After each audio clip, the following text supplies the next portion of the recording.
This program is not suitable for persons under the age of 18. Please do remember to cannabis responsibly at all times. Podcast welcomes you.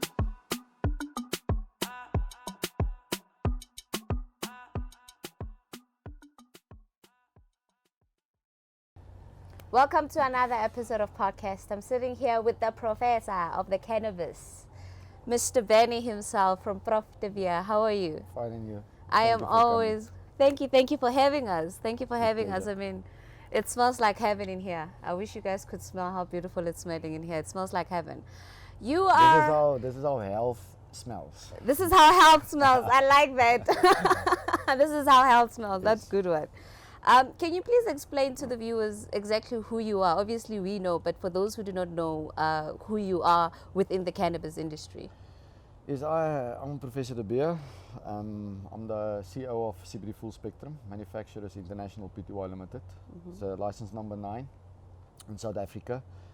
I'm one of the guys, like I always say, that has been in this industry. I'm not going to say longer than 4 years. I always joke with that, and so let's say 4 years, because legally 4 years. You're not allowed. If you say longer, you might get into trouble. Yeah, I understand that. Yeah. I'm not just involved in South Africa. I'm involved in Botswana as well, and in Zimbabwe as well. We've got, by coincidence, license number 9 in Zimbabwe as well. Okay. Medicinal cannabis and the hemp permit in Zimbabwe.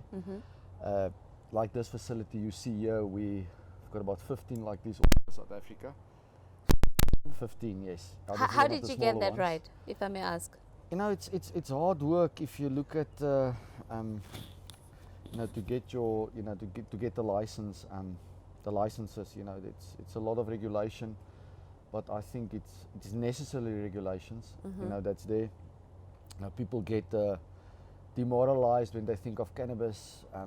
We've got to do cannabis, and it's a plant free for all, and no licenses needed and stuff like that. But to build credibility, I think the government's done a tremendous job.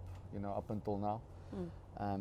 It's getting more and more difficult, which is how any industry should work when you start regulating it.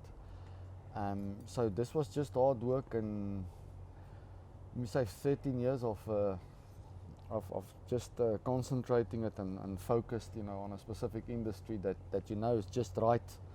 And I think the vision that we've got, as a group is it's not just about smoking and getting high. This is real medicine, and it's about absolutely everything. I mean, everything you see that we're sitting on, that we're wearing, that's inside here, everything can be made from this plant or the family of this plant, hemp. And it was important that the industry starts somewhere. And back to your answer on your question, how do we do it, is just follow the rules. I mean, you need to, if you get the regulations and you follow the regulations, and you're persistent, and you work extremely hard, and you're focused on, if you're going to focus on money, it's going to be a problem. You've got to enjoy what you do. Money will automatically come. It's that's the byproduct of it, of what cannabis is going to be, in the future. So for now, it is just, let's focus on getting the industry going, from absolutely everything to health, wellness, manufacturing, edibles. If I talk about edibles, I'll explain to you later, but in the interview what our plan is with edibles and all the tests that we're doing, and positive tests and results. That's phenomenal. And and also in this industry, which is important, you need to align yourself with the right group of people, like with the right labs, the right research institutes, the right universities. And basically I think up until now, I've through my business experience of 30 years in different industries, I've learned a lot. And all I'm doing, I'm applying everything, all my mistakes I'm applying in what I'm concentrating. We as a group more concentrating on what can go wrong, not what can go right. So what's I think that's why what's the solutions. We're looking at every problem is an opportunity, and that's how we approach this industry. I like that. Yes. I like that very much. Now you have 4 licenses. Can you please name what those 4 licenses are? We've got CBD full spectrum, the specific license. We've got another one in Johannesburg, and we've got one up in East London, and another facility in Durban where we're involved in. Oh, that is. And there's another about 14 that's being developed and waiting for the inspections. Okay. You know, it's fully developed like this one that should be issued hopefully, let's say within the next month or two. Oh, okay. Now, you mentioned that obviously it's being persistent that got you this far, right? But I know a lot of people would say they've also been very persistent, but they're not getting anywhere in regards to being, having something like this within the cannabis industry. So what would you say to those individuals besides being persistent? Like you did say follow the correct protocols, but what else can they do so that they don't lose that hope and faith and say the system is failing them? Because a lot of people are saying that, because these licenses are very expensive, number one. So what advice would you give to the viewers that are actually watching and going through these difficulties?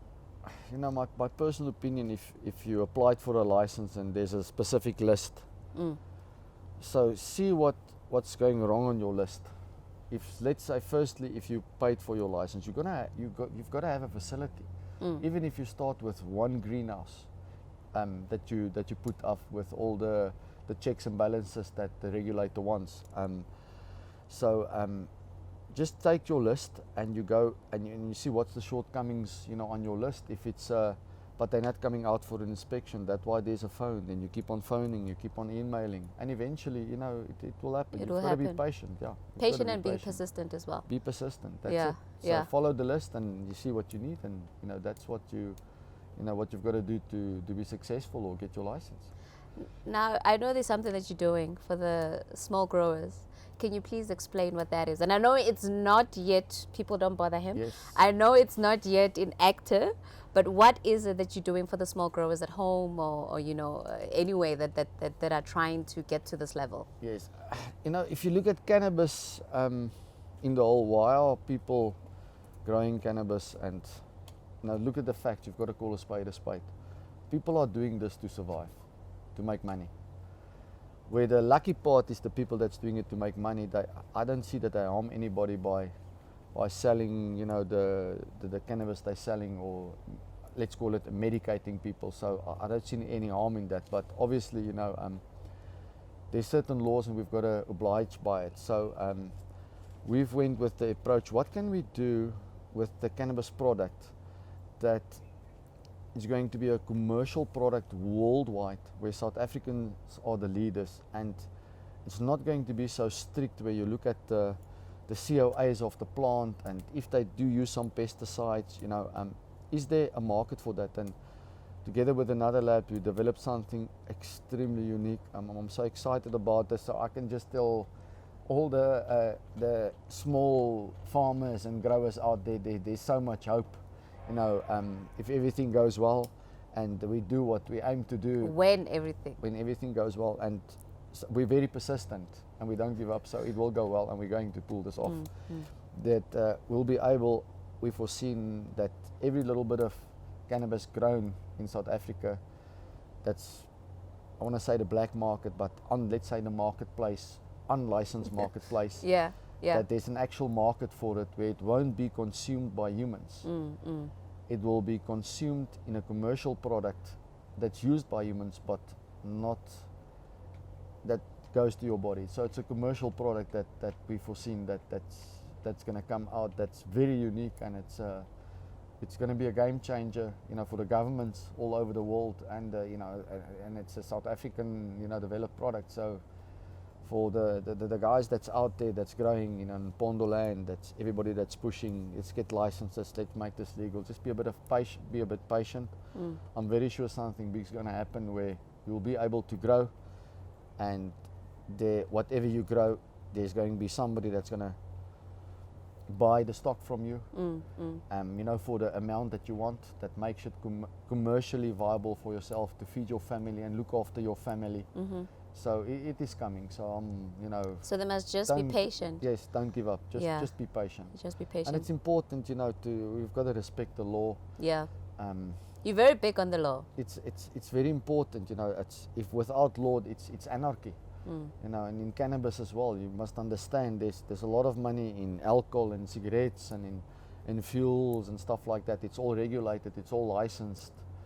You know, so let's give the plant this amazing plant the respect it's got, and let's give it a credibility worldwide by sticking to the laws and being patient. And I know it's difficult. It's easy for me to sit in a chair and say, "Oh, be patient," because I've got a licensed facility. You know, there's hope, but it's very easy. But you know, I'm thinking as a guy that's on a small farm that makes his living by harvesting his 2 or 3 or 5 kilograms and selling it to people and surviving. Just be patient. Soon, very soon, I hope you'll be able to supply legally, and where we can assist you. And it's important that that your viewership and everybody out should know there is what government did. And this is, I think, where the misperception comes from the ruling that was made by the Zondo Commission. The ruling was made because nothing was in place. But now licenses are in place. And if you look at the regulator, there's systems in place that allows you and that enables you, if you're a cannabis user, to get cannabis in a legal way through a dispensary. And also there's a confusion about dispensaries. A dispensary is a pharmacy. So, and what we've done as a group, we've literally done absolutely everything from applying for a pharmacy license, opening a pharmacy license, created a medicinal cannabis card, gave him a proposal to government how to, to tax it, because they're going to need the tax to basically regulate it and, and put some kind of, puts credibility, towards this, because at the end of the day, what we're planning now, and as hurtful as it sounds, the small growers out there, we're doing something that will enable them in future to make a good living out of cannabis. And I'm not just talking hemp, I'm talking medicinal cannabis, the indicas and the sativas, the stuff that you smoke, that you get high with, without smoking, getting high on, and actually put that in a commercial product that will sell, that will be with an off-take where this product is needed worldwide. So that is what we plan.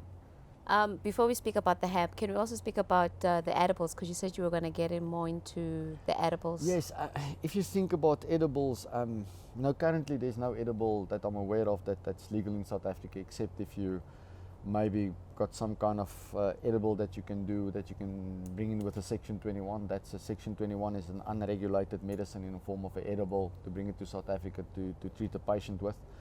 So we went back to the roots, and this is where hemp comes in, and this cannabis plant comes in as well. Is what we're launching very soon is a hemp egg. It's where we actually the chicken that lays the eggs. We worked out a specific formula to put that in their diet. We've already done that. We've got the difference, the hemp eggs from the normal eggs, in a lab to see the difference between the two, and it's a phenomenal egg. I can imagine. Yeah. So to give everybody hope out there, soon hopefully we'll have a deal in place where we'll start making bread. So we're going to concentrate on hemp bread. Hemp bread. Okay. Eggs and milk, from hemp seeds, and cannabis that's made with cannabis. And also the perception that, but this is going to make me high. No, it's not making you high. You only get high when the THC is activated. So it's going to be something that's extremely healthy, and why this is important, and I think groundbreaking, for the world. If we see what COVID did, I mean, a virus, something. If you look at this plant on a microscope, you see that little piece of sparkle that looks like a piece of diamond. I believe what this plant has got, it's going to build the resilience if we can incorporate this in edibles, into the animals that we actually feed, to build up their resistance in what we're going to eat ourselves, to build our resistance for future, for diseases like COVID, and who knows what else could hit this. Exactly. Another pandemic. Another pandemic. So yeah. No, I hear you. And then I know that you also have an export license, if I'm not mistaken. Yes. How does that work, if I may ask? When you get your medicinal cannabis license from SAPRA, you'll see on your license it allows you for cloning, mother rooms, bulk storage, bulk packaging, and export as well. So it automatically comes with your export license. But people must understand also, you know, that's the one thing. The second thing you need to do, you need to get an export license. It's not very difficult that you do that through SARS. You know, you apply for an export license, and then you get a GMP certificate. You also apply at SAPRA for a GMP certificate that allows you to export. But that's just you know, the start of it. It's not just that simple. You must remember, before you can send the stock out of the country, the person that buys it on the other side it's got to be a pharmaceutical company. Okay. And they've got to get a permit from their country that they can import the goods. Oh, okay. So And it's the not as moment easy as that. when Yeah. you get it's not as easy. When you get your, firstly how it works, you get a letter of intent and a purchase order. Okay. Then if you get that purchase order, then they must send you their license that they're actually allowed to trade in cannabis, because everything is done by the International Narcotics Control Council. So you've got to look at international drug laws. Now, sometimes we are misinformed that we think, yeah, but this is open for all and you can go to any other country and do it. But not really. If you look at countries like Colombia, South America, Germany, England. Basically in South Africa you get what we call a Section 21, is where you apply to use medicinal. A doctor gives you a prescription. You apply to where the doctor gives you a prescription to use medicinal cannabis. You apply through the regulator, you know, that you can be approved as a patient. You know, sometimes they decline, they approved. You've got to have, you know, good reasons for that you've used all other means from opiates and pharmaceutical products, you know, but you want to, you know, this product is the only product that you think, or that the doctor thinks that's going to help your body, and then you get approval. Now, the system that we've got in South Africa, that is the system that's in other countries as well. And people will say, yeah, but you know, if you go to New York, there's dispensaries. But if you look deeper into what the dispensaries is, you'll see, but there's actually a doctor and a prescription and everything I'm just telling you now. It's actually happening worldwide as well. So, and you know, and you've got to have respect for this plant. I mean, this plant needs respect, and just to disrespect it by just growing it and, you know, just selling it, you know, it's not. I don't think it's a good thing. Now, what advice would you have for the home growers that are experiencing difficulties right now with their plants? You know, they grow and then something just happens, they die, or there's mold around them. What advice would you have for those home growers? Well, you know, if you're a home grower, and I try to explain this to a lot of people, if you look at indoor facilities, you remember that plant in an indoor facility, is nursed. It's like a baby. You know, you make sure nothing can go wrong with it. Now you are going to be what you are grown from the beginning. So that's why I believe in greenhouses. You need some natural elements to attack the plant, that the plant can build a resistance. Because if the plant builds a resistance inside the plant, that plant's going to be stronger. At the end of the day, if you're going to use that plant, then it means whatever you're using, that plant is, you know, the cannabinoids in the plant is so much more, and it's a stronger plant. If you're using something much more resilient that will enable your body to intake this resilient product and make your body stronger. So for the indoor growers out there, you know, I've seen this. It's easy to maybe do 8 or 10 plants and control it, but when you start growing commercial, I know every indoor grower, the dream is, and I've seen so many people that the dream is, I want to work at the facility. It's like great. There's so much, you know, so much that goes into growing this plant. If you look at you can get spider mite, powdery mildew. You've got small buds. Very important is indoor growers, you know, out there. My advice is, firstly, is when you start with your soil, make sure that you've got a COA, or there's at least a COA of the soil on the back. Okay. A COA is a certificate of analysis. Just look at, you know, what's inside the soil, And if you don't know, just go and Google whatever question you've got. You know, I've learned many years ago. I battled with a problem I had, and and I thought I'm going to solve a problem, and my question, for answer is, how to solve a problem is, I just Googled how to solve a problem, because that is the question. So with growers out there, if you've got a problem with your plant, you Google what that problem of your plant is, and you'll probably get the answer there. Yeah.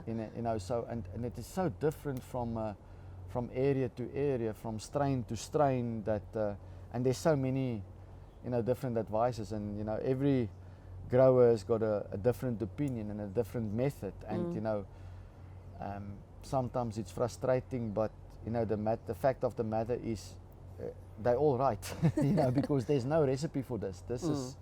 This is what every grower that comes to me with a plan, I agree with it, because that's probably another plan. It doesn't mean the other grower is wrong. It just means this grower is right. Yeah. And do you host workshops? Like, I've never done. You should look into doing that. People like you that that come and do interviews, and they just put it out there. And they just put it out there. But I think you should. I know Kyle is doing that already, but you should also do workshops for Prof to be at. I should, but the most important thing for anybody that's out in cannabis, if you're going to do this with focus one to make money, you're not going to make it. Yeah, but the workshops are to assist, not for money, to assist those that are actually in need. But this is what I would, if I ever do a workshop, I will explain to people, you need to enjoy what you're doing. Yeah, the love must be there. Will come later. Yeah. And no, it's something that I'll probably do. But if I do something like that, I will never do. There's no interview or anything that I've ever said to anybody that I want money. I don't want to make it all about money. I want this industry to go, to grow. Yeah. Many people would see what we're doing as because we are so big. And ahead.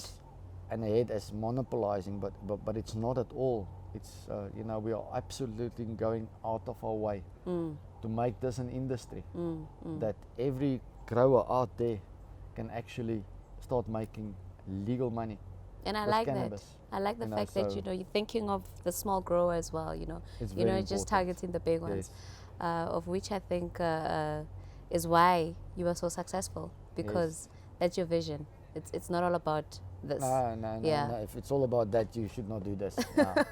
Yeah. So for my main goal, I think I would say we've done what we had to do.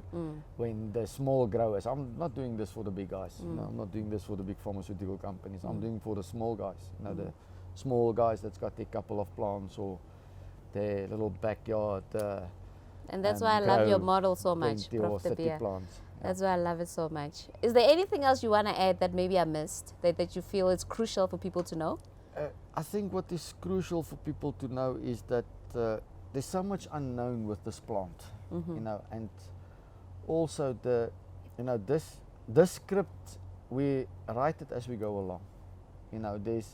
I don't think there's a country in this world. I brought in one of the best American chemists, to help us with the chemistry, regarding the oils and stuff like that. But let's mention that your plant is not, it doesn't have any chemicals. No. Yeah. And also, all the growers out there, please, whatever you do, no chemicals whatsoever, no pesticides whatsoever. If it's going to be for human use, humans are going to use this plant. And the last thing that we do is put a bad give a bad synergy to this, because you've got to understand this plant. If you look at the pharmacy, if you stand in front of a pharmacy and look into that pharmacy, and you see all the medicines there, from hair soaps to skin products to pain relievers to sugar diabetes, PTSD stuff, anything you can think of. This is how a pharmacy looks before it's put into a final product. Everything you see in a pharmacy and in a supermarket, everything you see around you can be made from this plant. It's amazing what this is going to do for the world. And it's important that we know as well, if we've got to face facts. Our carbon emissions, worldwide is going up. We're breathing, air that's polluted air. Not that it's anybody's fault. I mean, economics is what it is. But if we've got something like this, where we can create jobs and not destroy jobs, but if one industry stops and another industry starts, and the new industry that starts can take care of the ones that lost their jobs, which stopped, and add more, jobs to the new industry that started, that's what we've got to do.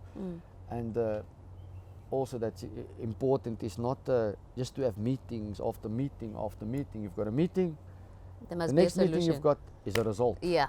You must actually touch it, feel it, smell it. There must be taste it, action. must be there. And I think this is what's made us put us where we are. It's not just an idea. We actually go and we do it. On this specific facility, about 5 months ago, when the Premier was here and declared this is the cannabis capital, one of the part of the cannabis capital of Gauteng, there was no greenhouses here. This was like 4 or 5 months ago. We've got 10 more. There was 4 greenhouses here. Now we've got 10 more, and it went into flowering. We're actually harvesting in 2 weeks' time.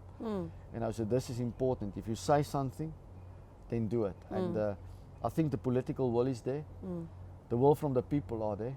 That's there. Definitely. And we want to work, and we'll push it in such a way that we are going to work. Yes. We thank you so much. And I think we should maybe speak about the hemp as well. No, Just we about didn't the talk. hemp. Yes. And We should spoke maybe about tell the you eggs and stuff. Yeah, yes. but yeah. Now, you get different plants. You get your medicinal cannabis, Yeah. which is obviously in greenhouses, and you control it, and you don't use any pesticides and stuff like that. Then you get hemp. Yes.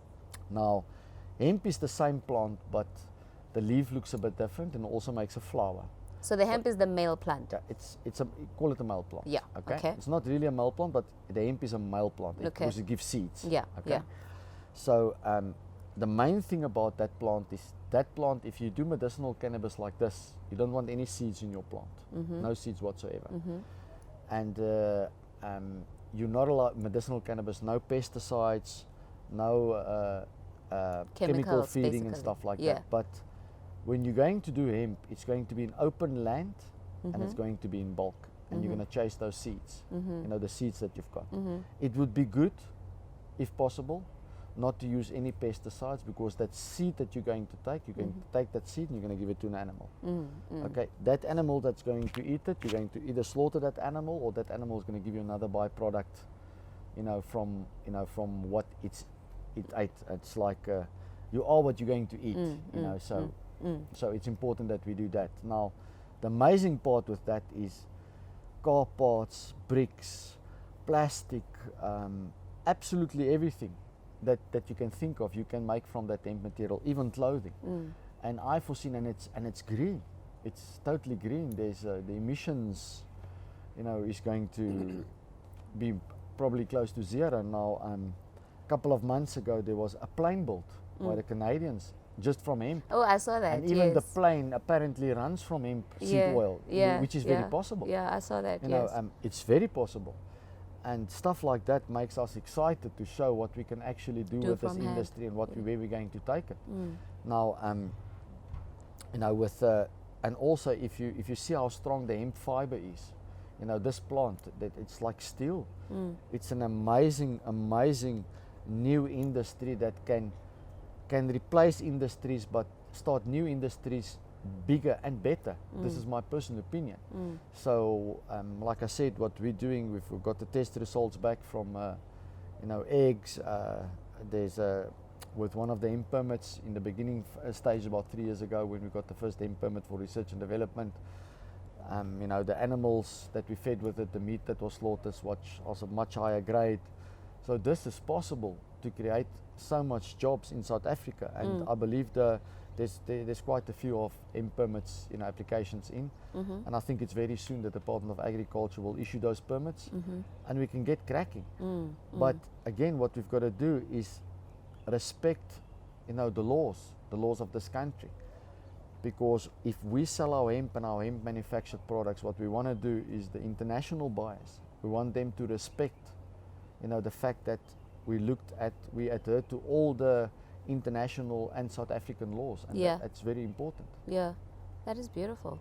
Yes, so So people can just have hope more for hemp, knowing that, you know, the industry is now about to boom. Definitely, it is happening, and I want people to hang in there. We are going to make this is happening. There's a lot of things coming. Happening. There's It a is lot of things definitely- coming it's from this not, plant. just talk. It's definitely coming. And I like that. And if you see also, I mean, 4 years ago, who would have imagined 5 years ago that We'll you'll be walk having into a this discussion. facility and there's a license. Yeah, You know, yeah. so there's definite progress. Yeah. You know, with our government and what they're doing, they Yeah. are, and it's a slow-moving vehicle, but it's Something's happening. You know, happening. we've Something's got to live with it, and it's good. Rather, if you do something hasty and then all the problems that might come with it, it's the international community are looking at us at South Africa. How are these guys going to do it?